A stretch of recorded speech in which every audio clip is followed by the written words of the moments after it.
Broadcasting from the business capital of the world, this is the Podcast Business News Network. We'll see. We are back here with Coaching for Relevance, bringing freedom to potential. How are you, Randy? Hey, good, my friend. How you doing today? Fantastic. Can't be better. How's the weather where you are? Probably better than ours. Well, but actually, it's a lot better than it was a couple of days ago. So yeah, it's not raining or anything like that. So that's good. It was pretty bad a couple of days ago. But it's warm rain, no? Well, it depends on what you mean by warm. If you're used to the north pole area, yeah, it's warm. Oh No, my goodness. it's okay. It's I don't know the actual temperature, but it's probably, I'm just guessing, probably around 70-ish. Beautiful. 60-ish or That's 70-ish. warm rain. So, That's warm rain to us.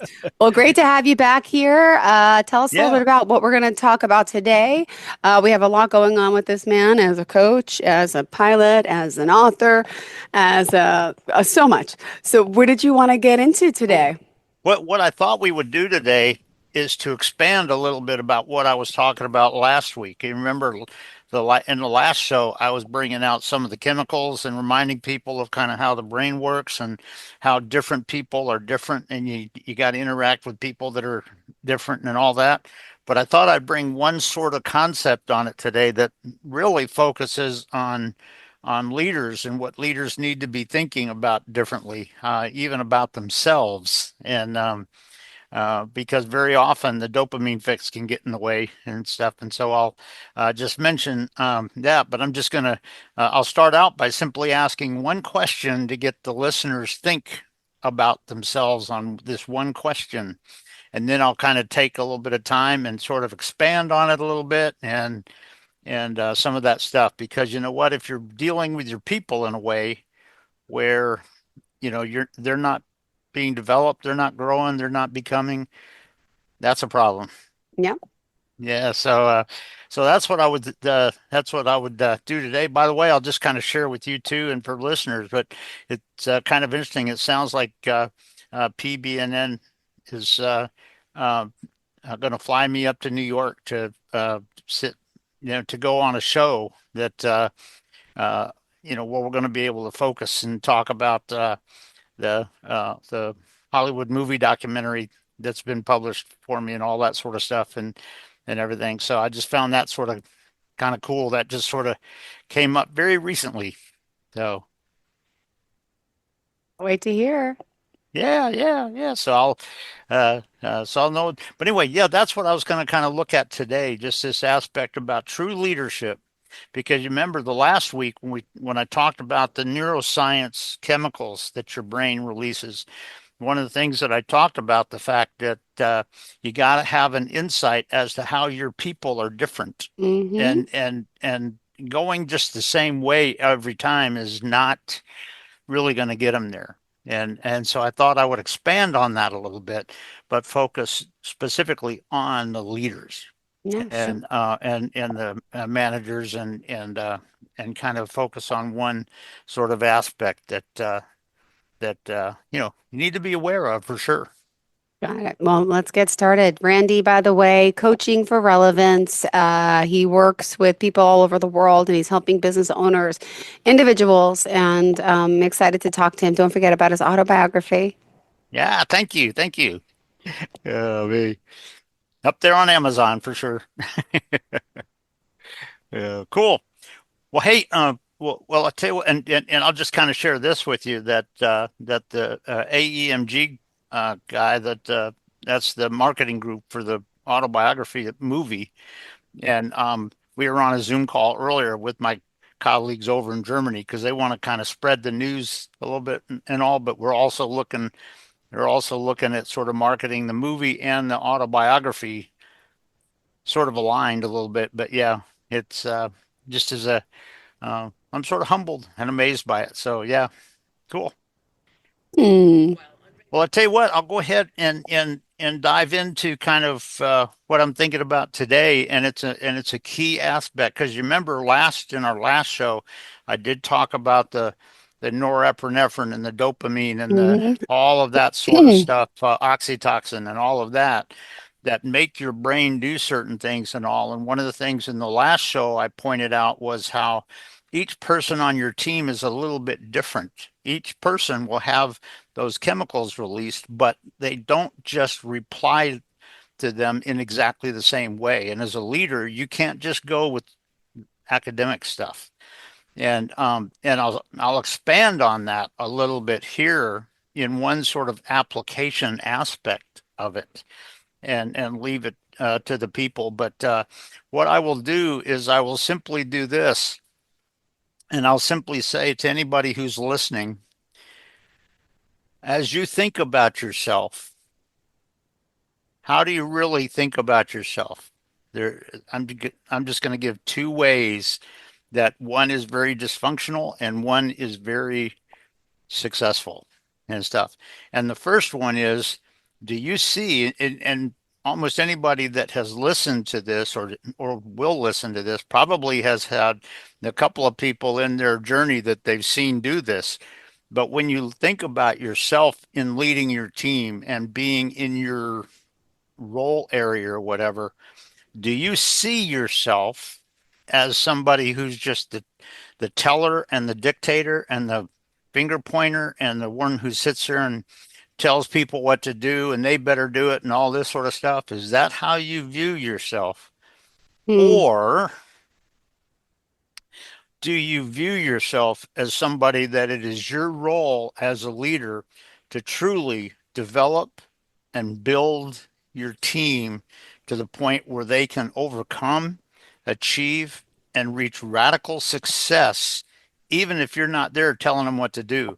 Because a lot of people today think that when you go into a challenging situation, which is aligned with my organizational maneuverability concept, a lot of people think that it's just my job. We go in there and it's just my job to tell the people what to do. You need to do this and you need to do that and you need to watch out for that.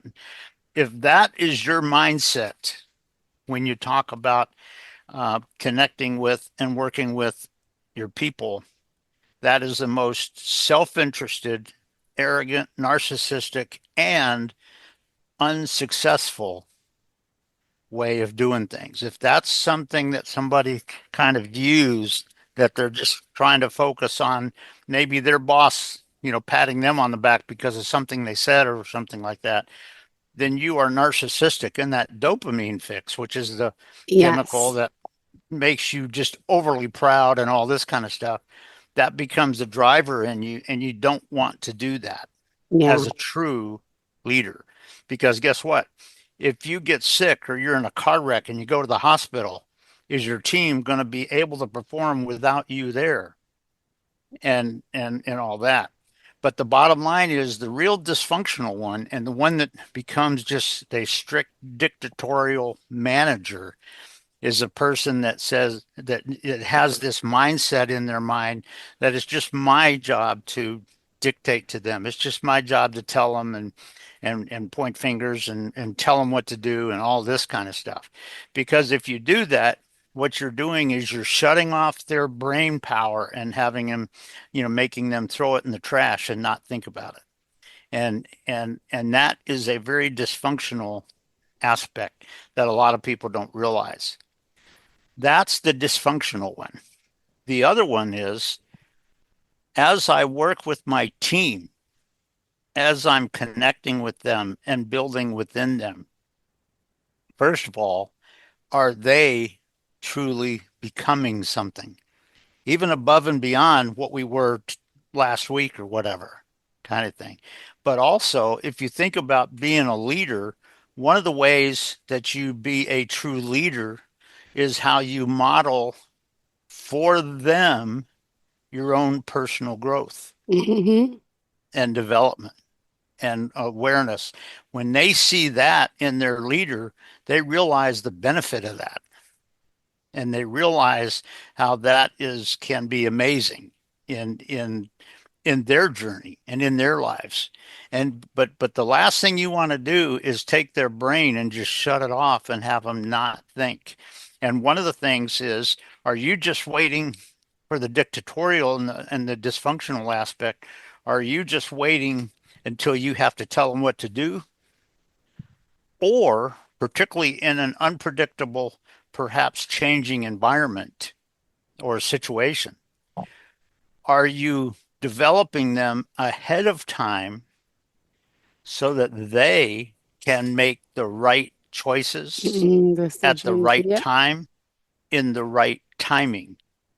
And the way you do that very often is not just by telling them what to do, but it's helping them get a sense of it. And one of the Mm-hmm. questions that you can ask people even before you're there, if you know that your team is starting to move toward a certain accomplishment and hopefully gaining a certain success on something, guess what? One of the things, and I've done this to pilots a lot of times, kind of thing, when I tell them, when you look at going into this, what is the single most unexpected factor that's going to come on scene that you would have never guessed? Oh, What does that look like? And you don't sit there and tell them, you don't sit there and dictate to them and push them. But what you do is you have them think within their minds as to what are they going to experience as the greatest risk in this situation, one that they don't realize right now. And then the second question might be, well, if that comes on the scene, what are you going to need to do? yeah. You know what? And they start kind of getting a sense of, well, just do this. Okay. What do you mean by that? How's that going to change when this other factor comes on the scene? Yeah. And what are you going to do on that? And it's a key aspect of it when you think about this aspect of truly leading your team and leading them in a way that they are developing and they are becoming. And oh, by the way, guess what? In 5 or 10 years, when you retire or whatever, guess what?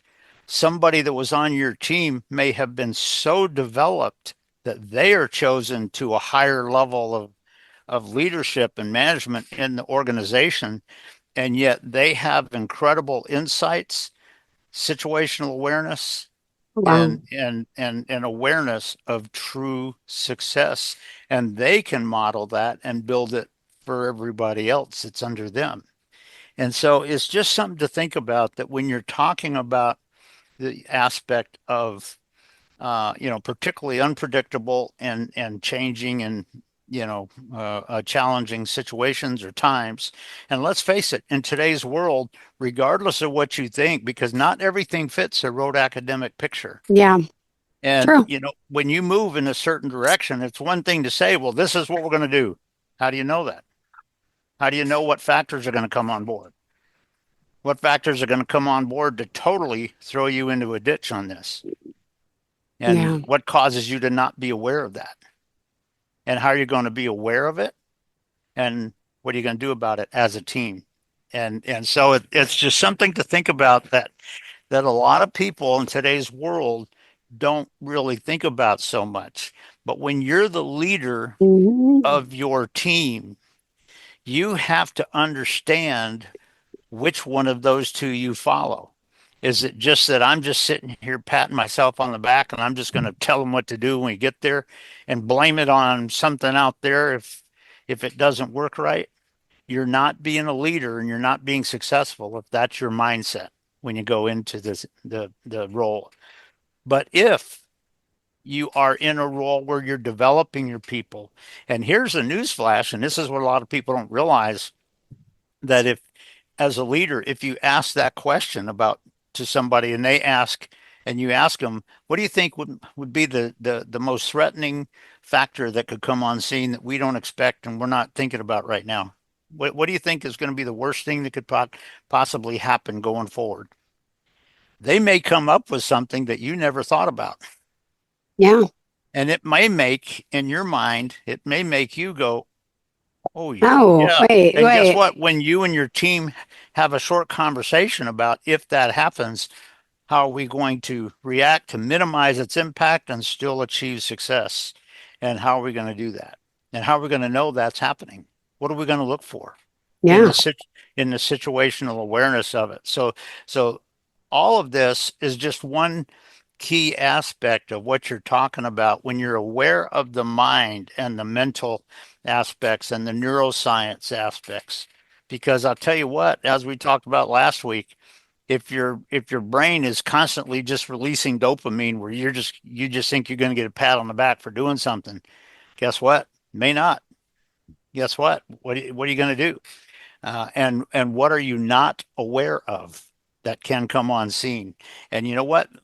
From my military background, let's face it, in battle, in a military environment, guess what?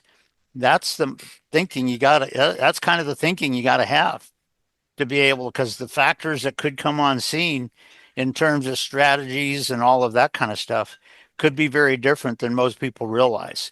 And if you think about it in just a business sense, guess what? You may, be thinking about going in a certain direction, and yet guess what? Possibly the rest of your industry is going in a different direction that you didn't even know about.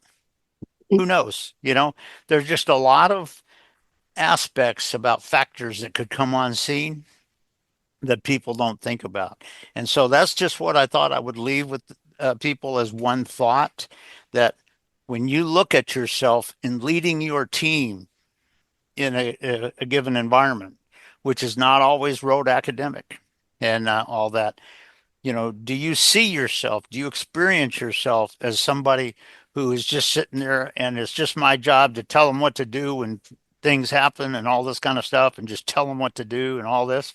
If that's your only mindset, you're not being a leader. You're being a dictatorial, self-controlling manager. Yeah. But guess what? You're not in control of everything that you think you are when you're a manager. And so if you do that, that's the dysfunctional aspect on this. But if you work with your team in a way where there is true synergy between you and the people on your team in such a way that you really enhance your situational awareness, and you enhance the possibilities, and you create the mindsets of what you need to think about when unexpected factors come on scene, guess what? You're prepared to go forward and reach radical success.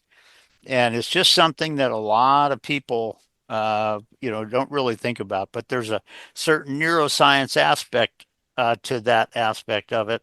But I just leave that with the listeners, that which one do you see yourself as? Do you see yourself as this one that's just going to wait until when things happen, I just tell them what to do and blame it on with this, that, or the other if it doesn't work out like that? If so, that's the dysfunctional way of doing it.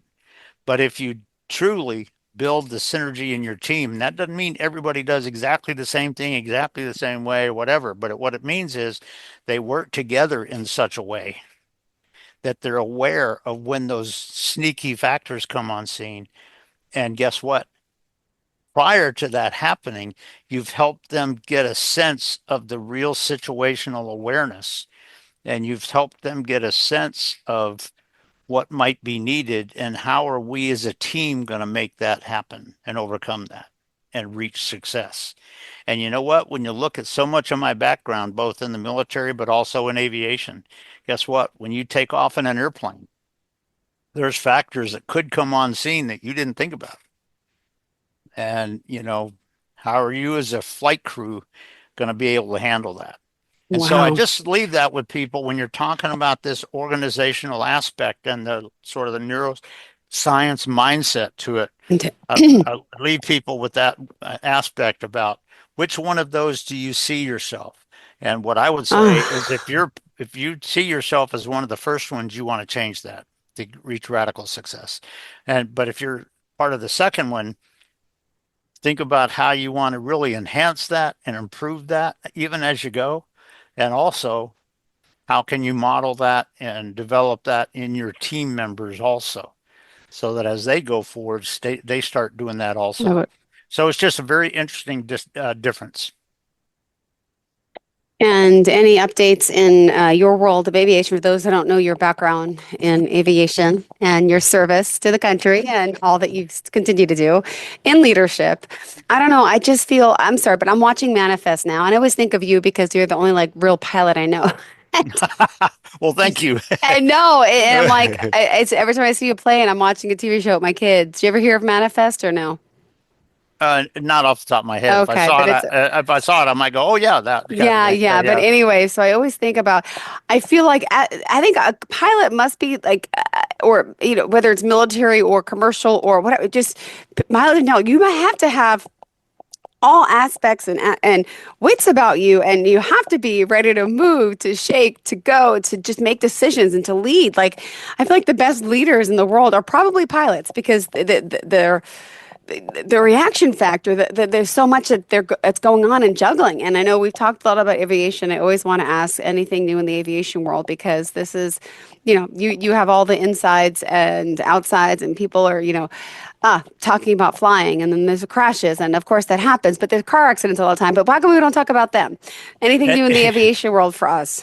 Well, nothing like that. But what I will say is this: that when you're talking about leading teams or even teaching pilots and developing pilots and flight crews, one of the things I had a new instructor coming in, and when she heard me as she was listening to me teach a class. She came up to me afterwards and was a little bit blown away because she made a comment about how I bring a lot of the why and the real aspect to the training rather than just Yeah. going with rote academic things. And part of what you're talking about, if the pilot that you would be talking about has had the kind of training where it's just kind of trying to train you to pass a check ride and go with all these superficial things, they're going to be missing that one aspect of it. Mm-hmm. And so what I mentioned here is actually regardless of who you're leading or training, guess what? Are you really bringing that aspect that really gets their mental processing going, not just to remember rote factoids, but to understand the operational application of it and how the situational awareness truly is and how I should make that right decision on it. And it's not always the same. I know Sullenberger, ditched in the Hudson years ago. Yeah. And you know what? Given the situation, he made exactly the right call. A lot Yeah. of people question him right after that. But you know what? When you think about all the factors, he made exactly the right call.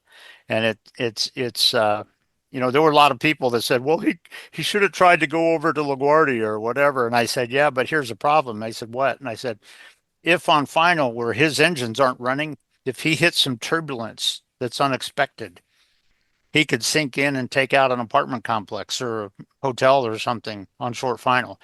What he did is he minimized the risk. And with him, a lot of people didn't realize this, but with him, um, um, he actually had flown seaplanes.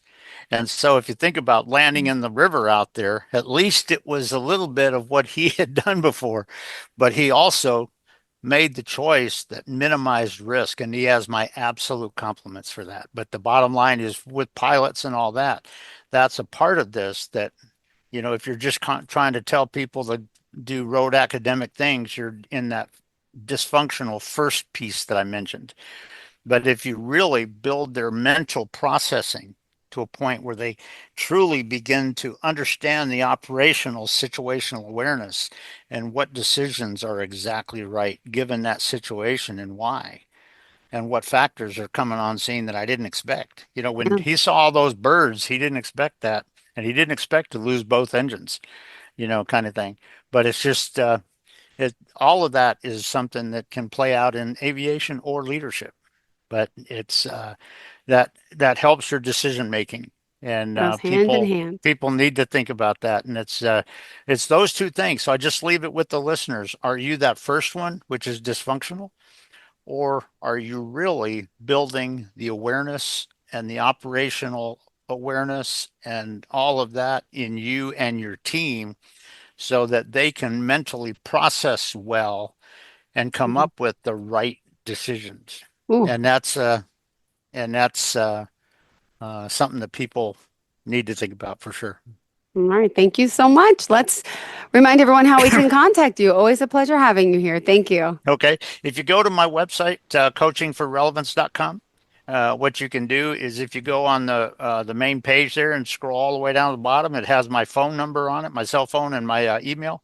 And if somebody wants to just have a conversation, as you've heard me say 100 times, I don't do sales pitches right off the front. Now, if somebody has a need, yeah, we'll come up with something. But if they want to just have a conversation, they can reach out and we'll have a conversation. Perfect. Thank you so much. Well, we are really excited that you're here always. Wishing you the best of luck. Don't forget, pick up a copy of the book and movie coming soon. Hopefully, can't wait to see it. Thank you. Sounds good. Well, I'll tell you what, I appreciate it, my friend. You have a wonderful one, okay? You too. Thanks again. Bye-bye, Okay. Randy. Thank you. Bye-bye.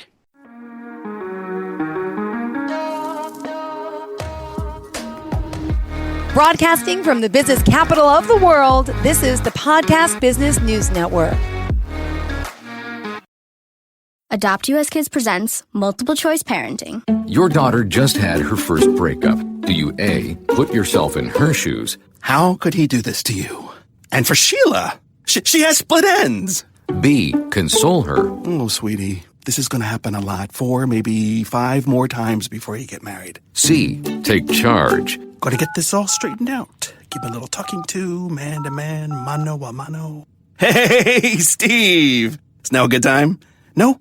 Okay, no problem. Bye. Or D, help her find a new boyfriend? I know a great place to meet boys. The internet. Nice, single boys. Never mind. How about some ice cream? As a parent, there are no perfect answers. But you don't have to be perfect to be a perfect parent. Thousands of teens in foster care will love you just the same. For more information on how you can adopt, visit adoptuskids.org. A public service announcement from the U.S. Department of Health and Human Services, Adopt U.S. Kids, and the Ad Council.